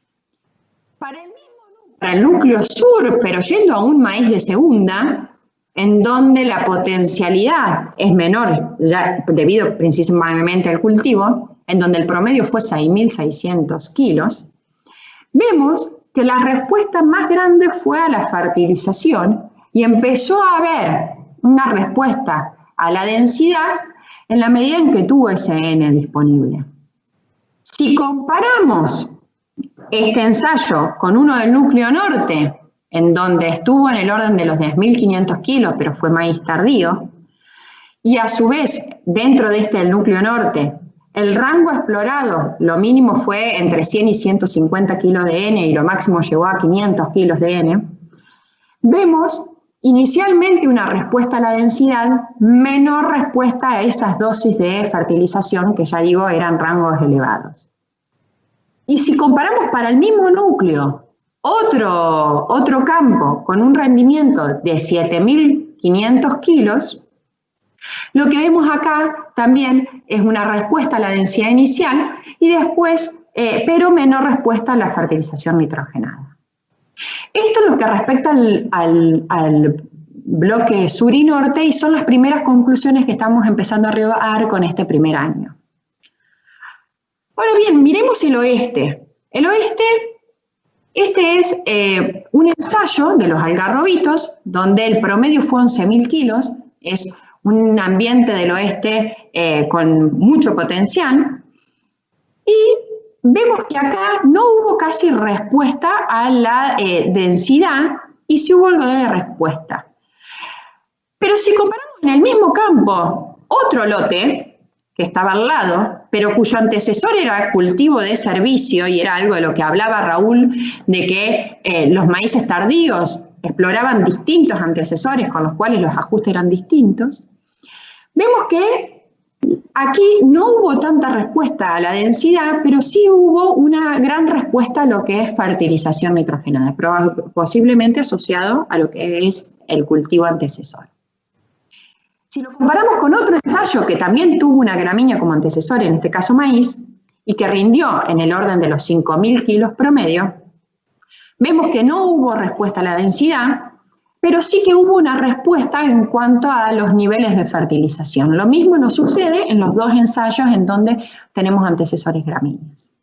Y si vemos otro ensayo, también en el oeste, de rendimiento potencial similar, es decir, cerca de los 6.200 kilos, vemos que acá no hubo respuesta a la fertilización y tampoco hubo respuesta al aumento de la densidad.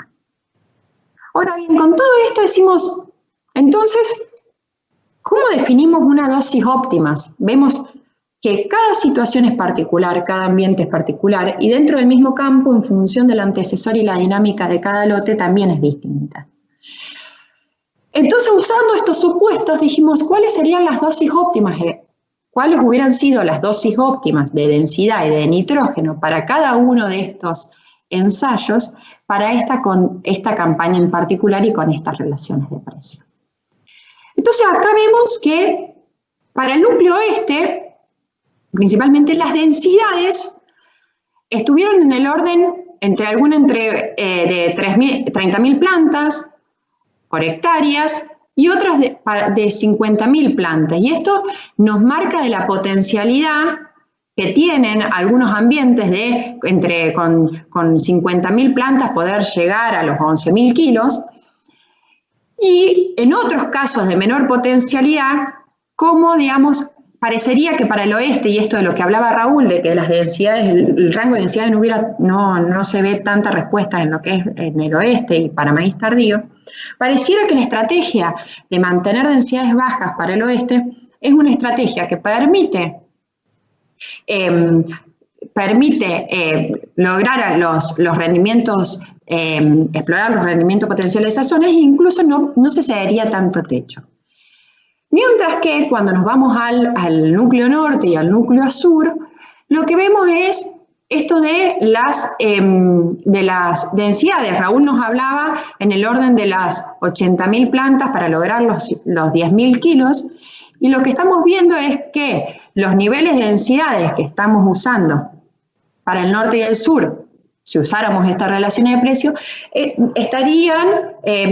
no estarían pudiéndose bajar más, o por lo menos sería más lo que resignaríamos para ganar que la seguridad que nos brindaría. Y si hacemos los ajustes de nitrógeno en este caso, lo que vemos es que en muchos de estos ensayos nos faltó o no estuvo el rango de fertilización inferior de 0 a 50, digamos, y que el nitrógeno óptimo que estamos teniendo está en el orden de los 150 kilos de N por hectárea, que nosotros estamos con alguna variabilidad. Y estos dos puntos en donde el nivel de nitrógeno óptimo es mayor, son los dos casos que mostramos del oeste que tuvieron como antecesor gramínea. Entonces, lo cual nos deja un asterisco acá en donde la densidad óptima puede ir desde 3.000 a 10.000 plantas y que es una situación en la que debemos conocer al dedillo cada uno de nuestros ambientes para poder reconocer sus potencialidades y ver de qué es lo que tenemos que diseñar. Esto recién arranca y es una línea que estamos teniendo como región y seguramente va a ir incrementándose con los años, pero es algo que creemos que debemos ir perfeccionando y afinando el lápiz. Ahora, como mensajes finales, el cultivo de maíz, lo que vimos es que juega un rol clave en los sistemas agrícolas de la región centro, es nuestra gramínea por excelencia. Y la sostenibilidad de los sistemas es la suma de pequeñas pero correctas decisiones a lo largo del tiempo. Esto que hemos podido hacer, empezando a trazar los lotes, hace que veamos el valor de la decisión que se toma a lo largo del tiempo, y es algo que podemos empezar a indagar y a buscar. Y conocer la variabilidad ambiental de nuestros campos es el primer paso a la hora de planificar la agricultura. Y poder hacer estos ajustes finos, tanto a nivel de lote como de ambiente, que ahora nos va a explicar Juli. Así que muchas gracias a todos por haber participado y a los miembros CREA por generar esta información. Bueno, muchas gracias. Ahora vamos a pasar al espacio de preguntas. Les recuerdo que las preguntas ustedes las pueden confeccionar moviendo la pantalla de su computadora para abajo, debajo de la presentación del disertante tiene un lugar, un espacio que dice preguntas, y ustedes por supuesto las escriben y las envían. A esas preguntas las van a estar recibiendo los asesores, Cristian Cazorla del CREA, que es asesor del CREA Huinca-Relancó, y el Malcolm Azcurra, que es el asesor del CREA Melo Serranos. Ellos van a estar gestionando las preguntas y se las van a hacer a los disertantes ahora, a partir de este momento. Así que pasamos por favor con las preguntas. Adelante. Hola, buenos días a todos. Muchas gracias por estar presentes. Vamos a pasar a un bloque de preguntas, vamos a tener 10 minutos. Le agradezco a los disertantes su presentación y por haber cumplido en tiempo y forma. Muy lindas las presentaciones. La primera pregunta es para Raúl y es si en la zona sur, que la limitante al rendimiento está afectada por el tipo de suelo, ¿será por eso que hay una menor proporción de lotes en techo o el techo es diferente? Esa sería una parte. Y después sobre qué suelo se modeliza si son todos iguales. Bien, bueno, para lo que es la modelización, para empezar por la modelización, Básicamente el suelo no tiene efecto porque el rendimiento potencial está definido fundamentalmente por las condiciones de radiación y temperatura, ¿sí? La disponibilidad hídrica y nutricional no influye, entonces básicamente el rendimiento potencial que estamos simulando es el mismo para todos los suelos. En cuanto a lo que menciona por ahí el techo del maíz tardío es un poco diferente. Efectivamente, cuando hablamos de la zona sur, lo que vemos es que en general se priorizan los mejores ambientes para lo que es el maíz temprano, y por ahí los ambientes más complicados, los remanentes, quedan para el maíz tardío. A su vez, lo que nosotros vemos es que en el maíz tardío, en la zona sur, suelen aplicar menor tecnología, o por lo menos menos insumos, menos nitrógeno, y eso en parte explicaría la menor proporción de lotes en el techo, por decirlo de alguna manera, en la zona sur. Pero, digamos, de nuevo, básicamente eso no sería la proporción de rendimiento techo y resto que le había puesto, se refería a la cercanía al potencial, y como el potencial no está, lo que está explicando que haya menos lotes de zona sur en los rendimientos techo es básicamente eso, un ambiente por ahí un poco más limitante y menor tecnología aplicada. No sé si esto responde bien a la pregunta. Perfecto, de acuerdo. Gracias, Raúl. Muchas gracias. Bien, buen día. Paso a la siguiente pregunta. Quería recordarles que tenemos casi 400 personas en vivo en este momento y más de 600 inscriptos. Sigo con otra pregunta para Raúl. Es un poco más aclaratoria, Raúl, esta pregunta.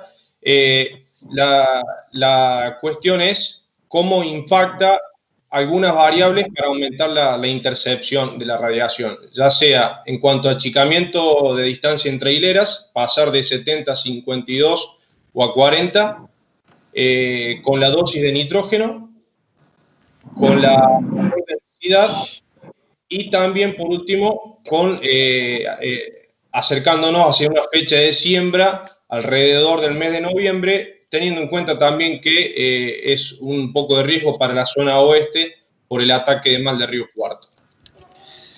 Bien, bueno, una pregunta compleja, digamos. Básicamente nosotros lo que vimos es un efecto muy claro de las variables ambientales, que eran napa y zona sobre lo que es el porcentaje de intercepción, y vimos por ahí una menor respuesta de los factores de manejo, densidad y aplicación nitrogenada.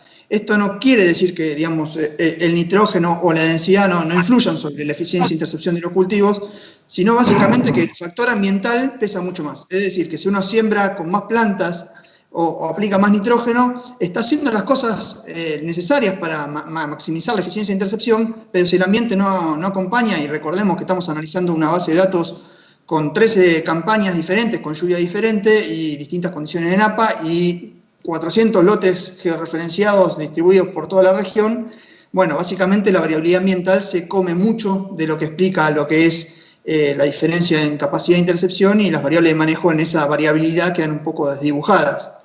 Respecto a lo de las siembras de noviembre, no tenemos muchos datos en la base de datos, no encontré muchos datos en la base de datos, y tuve que hacer algún tipo de interpolación entre lo que era maíz temprano y maíz tardío.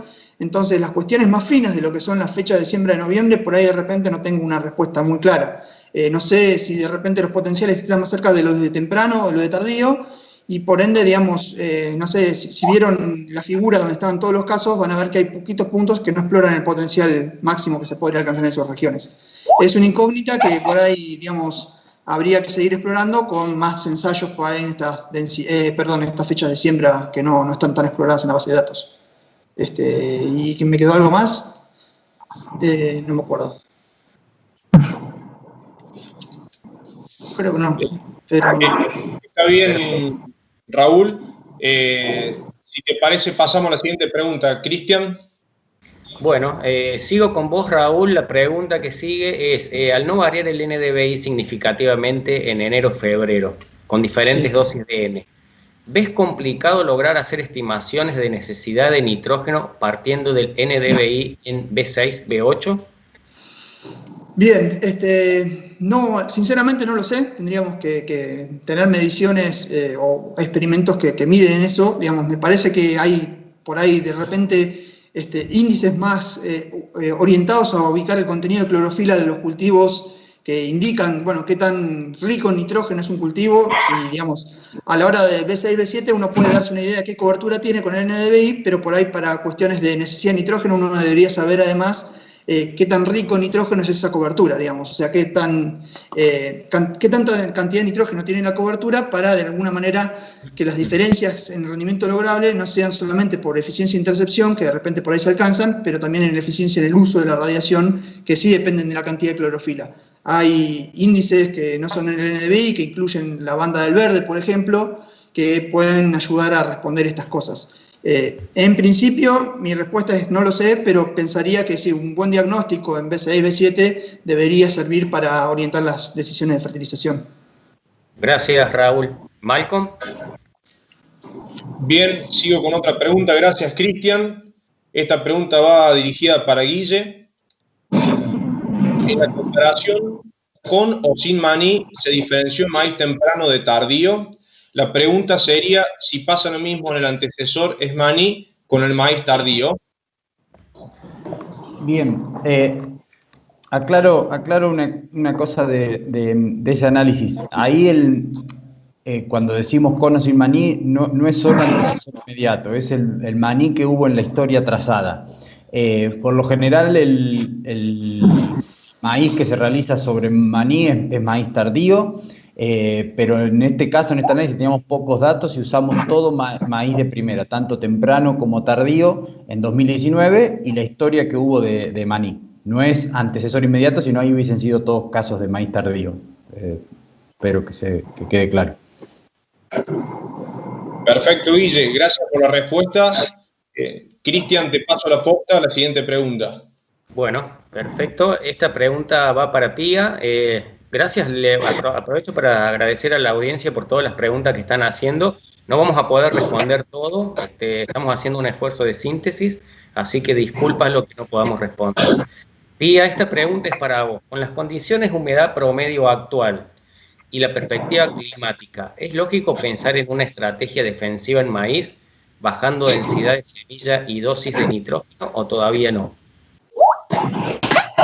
Como veíamos recién, creo que la principal estrategia que tenemos ahora es analizar el perfil que tenemos. Recién cuando veíamos la diapositiva de agua, lo que veíamos es que en los maíces tardíos tenía mucho menor la dispersión, y básicamente es por el rango mínimo que teníamos. O sea, el rango mínimo era menos de 270 milímetros, era el cuartil inferior de periodo de recarga, con lo cual creo que la principal estrategia es saber y esperar a tener el perfil lleno. Hay situaciones hoy en el campo en donde los perfiles están llenos porque hubo precipitaciones abundantes a fines de marzo que no se pudieron capturar con el cultivo anterior, y otras situaciones muy contrastantes en donde tuvieron cultivo de servicios, o, por ejemplo, que no estuvo esa lluvia y esa agua no está. Con lo cual, antes que la estrategia N por D, la primera estrategia que tenemos es si hacemos maíz temprano y tardío.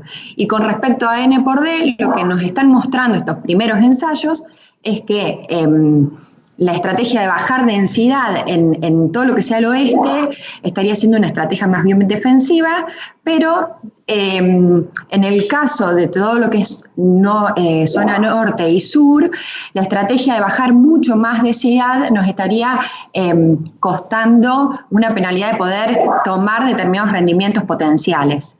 Con lo cual la pregunta es, ¿cuál es el costo del seguro que queremos asumir? Perfecto. Pía, aprovecho que te tengo para hacer una pregunta más. Dale. Hay una pregunta que dice, ¿qué peso le dan a la estabilidad del híbrido a la hora de elegir genética, ya que estamos en una zona donde dependemos mucho de las precipitaciones y no sabemos cómo va a venir el año? Ahí hay un amplio rango, ¿no? Pero hablando de lo que siempre intercambiamos con mesas asesores, en líneas generales buscamos híbridos estables, pero si podemos conocer muy bien nuestros ambientes, hay nichos en los lotes, en los campos, para poder explorar estos potenciales. Con lo cual, la elección del híbrido tiene que ser muy puntual y dedicarle mucho tiempo para poder hacer la mejor receta para cada uno de los ambientes. Como línea general en la región lo buscamos, sí, pero no perdemos de vista dónde podemos posicionar esos materiales para obtener los techos. Perfecto, gracias Pía. Vamos con Malcolm. Perfecto, Cristian. Vamos ya para ir finalizando el espacio de las preguntas de este primer bloque de la JAT.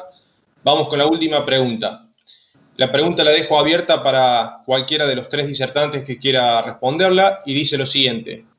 El caso de ajustes de N por D en maíz, los casos con coberturas y con trigo mostraron diferencias. ¿Al N aplicado podría modelizarse de manera similar? Puedo. La respuesta es. Bien, la respuesta es no. Como bien mostró Pía, hay casos diferentes y tener un cultivo previo hace que posiblemente los modelos tradicionales de ajuste de la fertilización nitrogenada que tenemos empiecen a no darnos una buena respuesta. Piensen que la mayoría de los modelos que tenemos están hechos para condiciones sin un cultivo previo. Hasta incluso había modelos que siguen siendo útiles, que están hechos bajo labranza convencional. Entonces, me parece que este es un buen ejemplo o que plantea la necesidad de ajustar mejor o plantear un nuevo modelo de ajuste.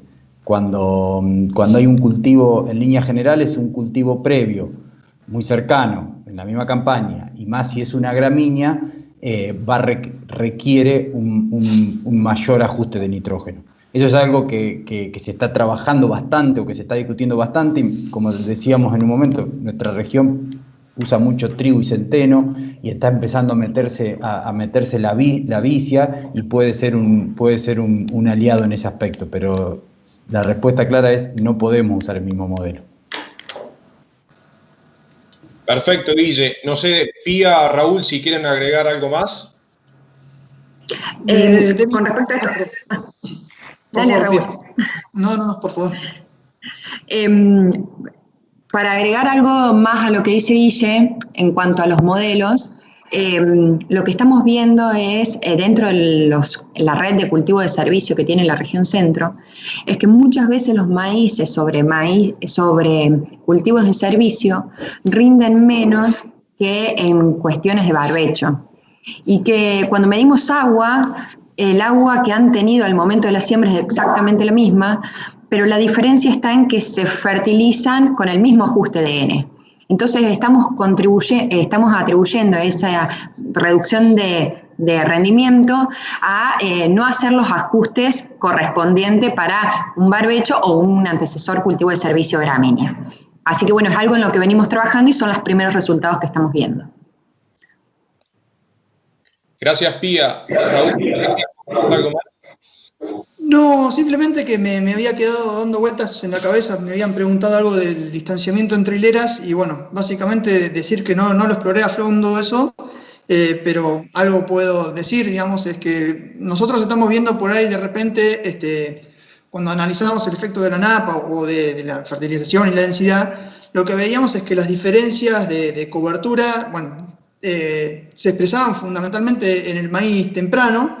Entonces el distanciamiento entre hileras uno pensaría que tendría más efecto sobre el maíz temprano que el tardío, y por otro lado que la diferencia en parte estaba expresada o muchas veces en lo que es ya empezando floración y hacia llenado de grano. Entonces no esperaría tanta respuesta al distanciamiento, de nuevo esto es algo que tengo que confirmar, pero digamos el distanciamiento entre hileras me parece que contribuye a mejorar la intercepción temprana.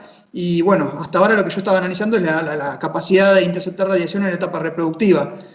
No esperaría grandes diferencias manejando el distanciamiento entre hileras en esta capacidad de captar radiación más tarde en el ciclo. De nuevo, es algo que tengo que confirmar, pero me había quedado la pregunta en el aire y no la había respuesto. respondido. Muy bien. Gracias, Raúl, por la respuesta. Bueno, hemos terminado con el primer bloque, cerrando con las preguntas. Agradecer nuevamente a los 3 disertantes, a Guille, a Pía y Raúl, la verdad que fueron muy claras las explicaciones. Y bueno, y darles paso a Fernando para que siga con la moderación. Muchas gracias. Bueno, ahora después del espacio de preguntas, que estuvo muy interesante, muchas cosas para pensar, muchas gracias. Nos vamos a ir a la provincia de San Luis, al oeste de San Luis, que está Martín Kenny. Martín Kenny es miembro del CREA Valles de Conlara, es representante de la mesa de interacción con la comunidad de Región Centro. Nos va a contar qué está haciendo la mesa y nos va a hacer una invitación. Así que Martín, adelante por favor. Buenos días. Un saludo a todos los miembros de nuestra región, agradecerles por este espacio. Mi nombre es Martín Kenny, soy miembro del CREA Valle del Conlara y integrante de la mesa de interacción a la comunidad de nuestra región, de la región centro. Una mesa que nació hace un año y que se ha consolidado en los últimos meses a través de muchas acciones que estamos realizando. La visión CREA dice: las empresas CREA integradas a la comunidad son referentes de innovación y sostenibilidad. Y estas palabras no fueron definidas simplemente por un grupo de miembros o por algún miembro, sino que es el trabajo conjunto y colectivo realizado en el 2015 a través de una asamblea de presidente para luego volver a los miembros a través de los grupos, ser enriquecida y quedar definida en estas palabras. Integrarnos a la comunidad es un gran desafío y un cambio cultural, un objetivo que hemos plantado para el año 2025, y es impresionante la cantidad de miembros CREA que están integrados a las comunidades a través de sus acciones, muchas acciones a través del movimiento, como son los casos de Educrea, si son los suelos, líderes, etc. Pero muchos miembros CREA a través de acciones individuales, independientes o a través de otras instituciones. Es por eso que queremos invitarlos a todos los miembros CREA de nuestra región a acercarse y acercar sus inquietudes a nuestra mesa, y a que todos los grupos de nuestra región tengan algún participante y nos enriquezcan y sean representados a través de esta mesa. Así que hecha la invitación y agradecer por el espacio, les mando un saludo enorme y esperemos vernos pronto. Un abrazo. El mundo no solo necesita alimentos, necesita el campo en su mejor versión. Y ya. Sabemos que una cadena es tan fuerte como su eslabón más débil, y la aplicación de fitosanitarios hoy es el eslabón de porcelana en la cadena de valor del campo. El paso adelante está en implementar a escala global las soluciones que ya tenemos disponibles. El paso adelante es nunca dejar de cuestionarse y entender que el cambio no es un fin, sino un proceso constante e infinito de mejora. Por eso en Speedagro, además de ser especialistas en coadyuvantes, generamos protocolos de aplicación, llevando la eficiencia más allá del laboratorio, transformando la información en conocimiento. Ofrecerle al mundo la mejor versión del campo no se trata de avanzar a pasos agigantados, sino de preguntarte, ¿qué paso adelante diste hoy? Speedagro, The Green Standard. Bueno, muchas gracias Martín, perfecto, nos quedó clarísimo tu invitación. Ahora vamos a ir a un pequeño receso de 10 minutos. Recuerden antes del receso que van a tener después, cuando usted esté terminando la jornada, un espacio donde van a poder contestar una encuesta de satisfacción de qué les parecieron los módulos y la jornada en general. Esa encuesta va a estar debajo del espacio de preguntas y para nosotros es muy importante que la respondas para poder seguir mejorando estos encuentros. Nos vemos en un ratito. Muchas gracias.